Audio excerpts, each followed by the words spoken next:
பரிசுத்த வேதாகமம் பழைய ஏற்பாடு ஆதியாகமம் 3ஆம் அதிகாரம். மனிதனின் கீழ்ப்படியாமை. ஆண்டவராகிய கடவுள் உருவாக்கிய காட்டு விலங்குகள் எல்லாம் பாம்பு மிகவும் சூழ்ச்சி மிக்கதாக இருந்தது. அது பெண்ணிடம், கடவுள் உங்களிடம் தோட்டத்தில் உள்ள எல்லா மரங்களில் இருந்தும் உண்ணக்கூடாது என்றது உண்மையா என்று கேட்டது.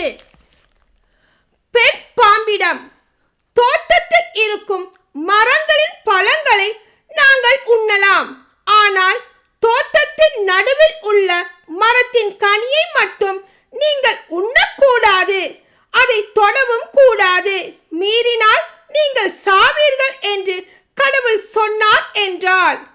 பாம்பு பெண்ணிடம், நீங்கள் சாகவே மாட்டீர்கள், ஏனெனில் நீங்கள் அதிலிருந்து உண்ணும் நாளில் உங்கள் கண்கள் திறக்கப்படும், நீங்கள் கடவுளைப் போல் நன்மை தீமையை அறிவீர்கள் என்பது கடவுளுக்கு தெரியும் என்றது.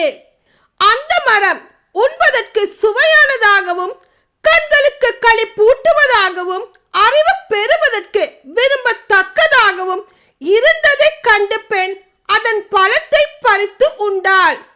அதை தன்னுடன் இருந்த தன் கணவனுக்கும் கொடுத்தாள், அவனும் உண்டான். அப்பொழுது அவர்கள் இருவரின் கண்களும் திறக்கப்பட்டன, அவர்கள் தாங்கள் ஆடையின்றி இருப்பதை அறிந்தனர். ஆகவே அத்தி இலைகளை தைத்து தங்களுக்கு ஆடைகளை செய்து கொண்டனர். மென்காற்று வீசிய பொழுதினிலே தோட்டத்தில் ஆண்டவராகிய கடவுள் உலாவிக் கொண்டிருந்த ஓசை கேட்டு மனிதனும் அவன் மனைவியும் ஆண்டவராகிய கடவுளின் திருமுன் இருந்து விலகி தோட்டத்தின் மரங்களுக்கு இடையே ஒளிந்து கொண்டனர். ஆண்டவராகிய கடவுள் மனிதனை கூப்பிட்டு, நீ எங்கே இருக்கிறாய் என்று கேட்டார். உன் குரல் ஒலியை நான் தோட்டத்தில் கேட்டேன், ஆனால் எனக்கு அச்சமாக இருந்தது, ஏனெனில் நான் ஆடையின்றி இருந்தேன், எனவே நான் ஒளிந்து கொண்டேன் என்றான் மனிதன். நீ ஆடையின்றி இருக்கிறாய் என்று உனக்கு சொன்னது யார்? நீ உண்ணக்கூடாது என்று நான் விலக்கிய மரத்தில் இருந்து நீ உண்டாயோ என்று கேட்டார். அப்பொழுது அவன், என்னுடன் இருக்கும்படி நீர் தந்த அந்த பெண் மரத்தின் கனியை எனக்கு கொடுத்தாள், நானும் உண்டேன் என்றான்.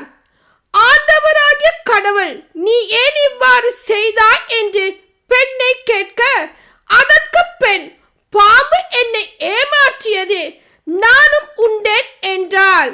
கடவுளின் தீர்ப்பும் வாக்குறுதியும்.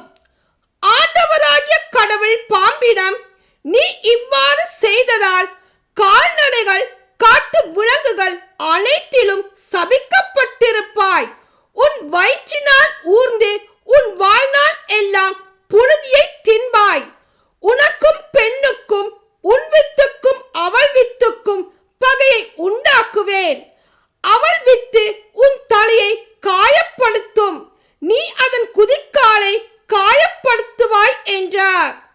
அவர் பெண்ணிடம், உன் மகப்பேற்றின் வேதனையை மிகுதியாக்குவேன், வேதனையில் நீ குழந்தைகள் பெறுவாய், ஆயினும் உன் கணவன் மேல் நீ வேட்கை கொள்வாய், அவனோ உன்னை ஆள்வான் என்றார்.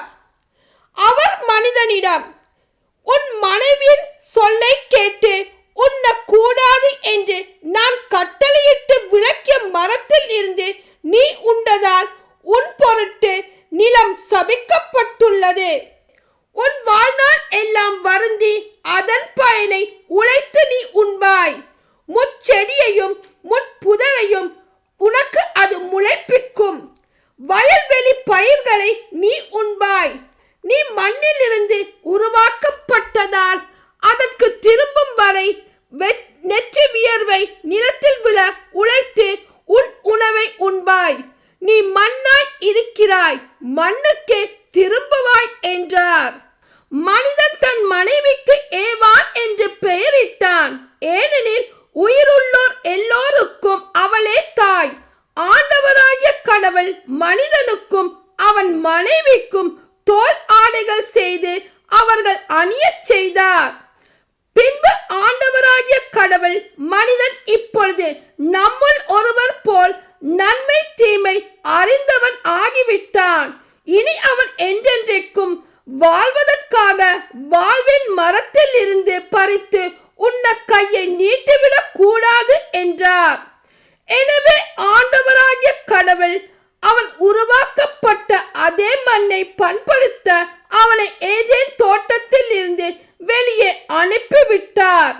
இவ்வாறாக அவர் மனிதனை வெளியே துரத்தி விட்டார். ஏதேன் தோட்டத்துக்கு கிழக்கே